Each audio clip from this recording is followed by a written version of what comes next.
everyone. I'm so excited for you to join us here in 2025. I'm Nicole Osinski, Executive Editor for Government Fleet Magazine. Today, I'm joined in a new series that we're going to call Shop Talks, and I'm joined with Cedric Roberts, who is the Fleet Director for the City of Birmingham. Cedric, thank you so much for joining us today. Thank you. Thank you for inviting me. So happy to have you here. I first want to open it up and just ask you about your journey into fleet and just maybe some unexpected situations you faced during your journey. Well, growing up, if you were to talk to someone or even ask me at that time what I planned on doing, fleet would have been the very last thing. I originally attended the University of Alabama in Birmingham on an engineering scholarship. After I finished all my math, science, physics, things of that nature, I determined that engineering just wasn't for me. I changed my major to computer science, and I had a minor in business, basically accounting, and I had just a good knack for it. Similar to what you go to a football team, you have football players and guys that want to play football. It seems like I just had a good knack for business. So I switched to School of Business with a concentration in Management Information Science, which was a split between computer science and business. During that time, about my junior year, family's construction company needed some accounting help up in Maryland. So me and my wife relocated there for about 10 years, where I took care of all the accounting roles. I guess you'll call that position as controller. I also managed the fleet. It was a small construction company and during the summertime where you peak out with employees, about 300 employees. It wasn't a huge construction company, but it wasn't a small one by no means. After a few years there, wife got kind of homesick, and me being the loving husband that I am, relocated back to Birmingham. I went to work then for Jefferson County. Still not really into fleet. I went to work Jefferson County probate court. Oddly enough, and I applied for a job with this as a network technician, which basically fixes computers. I applied there, and Fleet was one of my customers. I got, I guess, what you'll call all the people that were deemed problems. These basically, it wasn't necessarily problems. This is people that knew exactly what they wanted, and they just wouldn't settle for less. They viewed them as problems, but I tend to get along with everybody. And they had been working on converting their database over for probably 3 years. And what the problem was is that it takes 2 days to convert the software over. And in the meantime, they would have to operate on paper. And they've had many attempts and failed. So they had got tired of, being on paper, then had to go back and put that stuff back in and start back over on the same program. So what I decided to do is just figure out how it ran. And the problem was that it would stop and have to start back up. So 2 days became 3 days to 4 days because it was always stopping. So what I decided to do is to run that over holiday weekend, Thanksgiving holiday weekend. Of course, that gave me 4 days to finish it up. By that following Wednesday, they were on the new version of AssetWorks, which at that point, I guess, for lack of a better term, I became the golden child at that point. That was something they were actually trying to do. So they end up recruiting me from IT, and I became the data manager. I did all the analytics, the KPIs, things of that nature. We were touching on some analytics for PMs, predictive analytics back then. So I became the data person for probably about 3 years. I went from the data person to deputy director. 5 years later, I became the director of the department. Keeping in mind that I've never been a technician. So everybody thinks that, well, if you're going to be a fleet director, you need to be a technician. No, you build your team around your weaknesses, and you bring them up, and you basically empower them to do what they need to do. People in fleet tend to bend over backwards to help each other. It's if I know you're traveling down this road, yeah, I'm going to tell you, hey, that corner over there's a pothole. Don't lean to that side. You go to the left side. There's something that's going to hurt you. It just helps the industry if you're successful. It's not a competition between this director and that director, or this fleet and that fleet. Let's just build a better product altogether. Well, with that journey that you've had, what do you think are some of the key elements that have made you the leader you are today? And what would be some advice for other people who, want to be in a leadership position to do their best? Basically, you want to embrace change, continually learn stuff. This industry is changing. It would be like there was a commercial about a guy that was he was looking at buying the television. He kept up with the latest technology, and he finally decided to buy it. And once he got it home, they showed a bulletin board with the next version of the television. The little girl was out there in the yard said, "You bought the wrong TV, dum-dum." So you always got to stay up on it.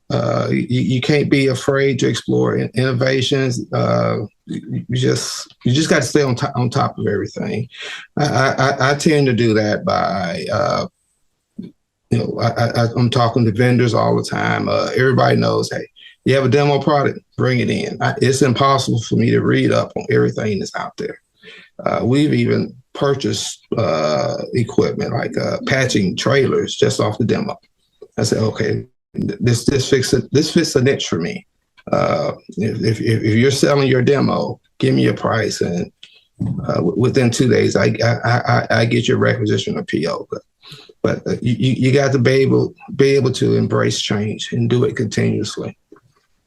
Well, I mean, talking about change, what do you think has changed the most for you since starting in this industry? What's changed the most for me is, we had small amounts of data. When I started, they had some small, meager GPS stuff, but the amount of data that's involved now is incredible. The amount of data that you can get from GPS, including diagnostics, analytics, route optimization. It's just the amount of data that's coming in is overwhelming. Yeah, no, I've heard that from a lot of people, so no, I'd have to agree with that. And this might kind of segue into what I wanted to ask you next is I've heard about some misconceptions in fleet. So are there any misconceptions that you've heard or that you think that there are? And are there ways that fleet managers can better educate the public on those things? Yeah, a lot of people think that it's just about, cars and trucks and getting from point A to point B. It's a little more than that. You have to look at the supply chain. If fleet wasn't operational, the cost of whatever widget you want to buy could almost double. I mean, you have to look at that product is getting from A to B, but you want to get it there. You want to get it safely. You want to you want to get it there at the lowest price possible, which is going to basically improve the sales price of that item. So fleet is involved in every bit of the economy of this country. Yeah, I think that's super important because there is so much going on in fleet, and like you were saying, if people think it's only just A, B, and C, there's so many other parts to that. So I think that's super, super important. Yeah, you're getting to the point where like sustainability comes into play, where you're saying that you want to get it there as cheaply, but you also don't want to create a smog trail every place you go. So you want to reduce that carbon footprint. There's other things that goes into play. And as far as getting the public involved, the public car shows, you may want to show up on. We have a program we call ACE, Citizens Experience, where we break down every city. We have 27 city departments. We break down into 5 categories. Fleet happens to be in the infrastructure side, and we basically open the doors and any questions goes. And at that point, you get the chance to tell your story. What all do you do? When a lot of people look at the fact that you look at essential workers, they don't think of fleet as essential workers. you get a chance to explain to them why a fleet technician is an essential worker. See, they're the essential workers that go to work so that the better known essential workers can get to work. See, that fire truck don't get to the scene of the fire just because the fireman started it up. There's some technician that worked on it, whether it's just to change the oil, change the alternator, starter. Somebody in fleet went to work on that truck so that when he hits that button or turns that switch, that vehicle goes. An ambulance could be picking up yours or my loved one because of an illness. That ambulance started, got to the scene, got to the hospital because of a fleet technician. So they are the unsung essential workers. Yeah, that's so true.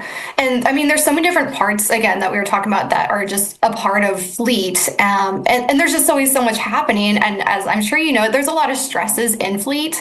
So many times I talk to people and it's not just one project. There's a variety of projects going on that you're having to manage at the same time. So this one's, I feel like, more of a, just kind of a managing the day to day. With those stresses, how do you personally deal with that and just keep that balance in life? First, if you're married, it's going to go towards your spouse understanding the fundamentals of your job. You try to set up those barriers, but sometimes their work is going to cross over into personal time simply because you work 8-10 hours a day, but your fleet runs 24 hours a day. So what you would want to do is, set up a support system, especially at work, whether that's your deputy director, supervisors. Make sure that you've empowered them. You can't do everything yourself. So you want to kind of spread the love. And that makes them feel a little more important. I'm needed. And you keep a lot of stresses off there. There's times during the day, they'll see me.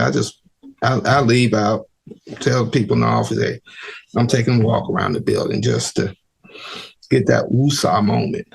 It always helps for you to have good admin staff, but most people don't look at. And out of the admin staff, you want to have what I call a loop. That's a person that can tell you, anything. They're not telling you just, get back at you thing. I mean, well, it can be how many times you've gone to a meeting and see somebody with a tie crooked or a tie that just don't go. Somebody in the office should have said something about that. Or they finish lunch and they have salad between their teeth. Someone in your office should be able to tell you, hey, you need to take care of that. Or you were in a meeting and you were just overly aggressive on the topic. And you said, you could have handled that better. So you want to keep that person around to kind of keep you kind of grounded, per se, to keep you from taking off the help. Yeah, I love that. And I think that's such a big thing with what you're talking about, just keeping that open communication. Because even for things that could be embarrassing, saying, oh, you've got something in your teeth, that's maybe something that people don't want to say, but I think it's going to help people in the long run. And you put it on a bigger scale saying, hey, this thing that, you're working on project wise, maybe we could do this instead of that. So, keeping that open dialogue, I think is so great that you mentioned that, and just having that network of people who you can be honest with and talk to. So how about for you, though? How did you grow that group of people? I mean, I can't imagine it's one of those things you get into fleet management, you've got a whole group of people supporting you. I'd imagine you have to put work into that, correct? Yeah, you have to put work into it. It's like, for instance, I have a superintendent. He was actually hired in here when I first started as an unskilled laborer. I mean, his job was basically to clean up. And we use that program to create almost what you call an apprenticeship program, because they can work within the shop because they're covered by our insurance. So what we'll do is someone has to clean up. So the ideal is not to hire that person just to clean up for their whole career, is to bring them in and promote them throughout the shop. Needless to say, if you look at the top 4 levels of management, he's actually promoted to that level from that I would say sub-entry level position. So he wasn't even changing oil. He was sweeping the floor and then promoted to changing oil. So he's promoted throughout the shop. It's those type of individuals with the drive, enthusiasm that really takes to get the job done. That willing to take on a challenge. That we get off at 5:00. That it's not a problem for me to stay to 5:36 because we have to. This group I collectively call them my brain trust. Now, individually we're pretty good, but together we're just about unbeatable.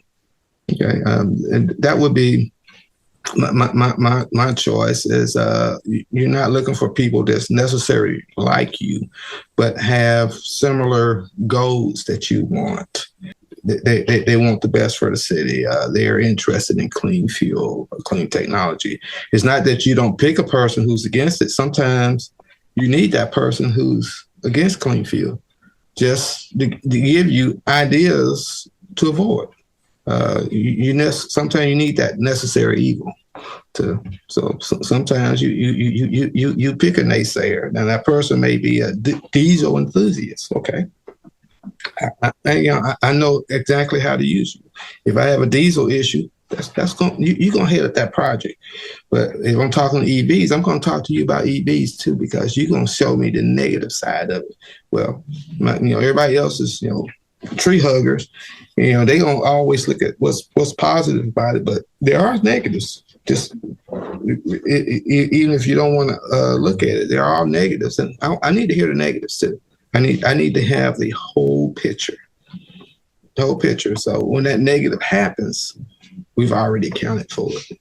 Well, that's a lot of great advice. And on that note, I'd love to go back to your beginning in your journey into Fleet. And is there a piece of advice you would give yourself, when you were just starting out on this journey, that could maybe help you out down the road? But if you give yourself one piece of advice at the start, what would it be and why? If I can go back and tell myself one thing, I would tell myself, hey, you can't do it all. And someone just starting out, natural instinct is, you want to do the whole thing, and you just can't. You'll do it for a short period of time, but you'll burn yourself out. Go ahead and try to build that team as soon as possible. Build that team that you can push some of those responsibilities on. I'm all, if I'm in a department head meeting and something's mentioned, my first thing I'm gonna say is, can I tell my staff? Or is this secret squirrel information? If I'm told I can tell my staff, you want to tell those close staff members this, because imagine watching the news and husband telling his wife that, the city's thinking about doing this, and all of a sudden on the news that day, a week later, what he just told her comes true. It sounds like it's not much, but that shows the importance of that person's spouse to the other. That they thought enough of him or her to tell them what was going on. We knew way before the public did. The city's getting ready to put out recycle cans, and a week later, that's what the city's doing. City's getting ready to put out electric police cars. A week later, electric police cars, or they getting ready to do take-home vehicles for the police. A week later, that's what's happening. So it just helps solidify that relationship between that department head and the senior level management. So it's you always want to build that group. I think that's a great piece of advice. And I think it's something that a lot of fleet managers, who are starting their own journey out, can definitely take to heart. So I love it. I think there's so many new things that, fleet managers out there can learn, whether you're at the beginning of your journey, at the end, in the middle, it doesn't matter where. And this is why we love having people like you on to talk to us about it and say, this is what I learned, and this is what I tell myself if, I was starting it over again. So we really appreciate you joining us. So let's wrap it up. One last question. What's on the horizon for you guys? Are there any big projects, anything you're looking forward to in the new year?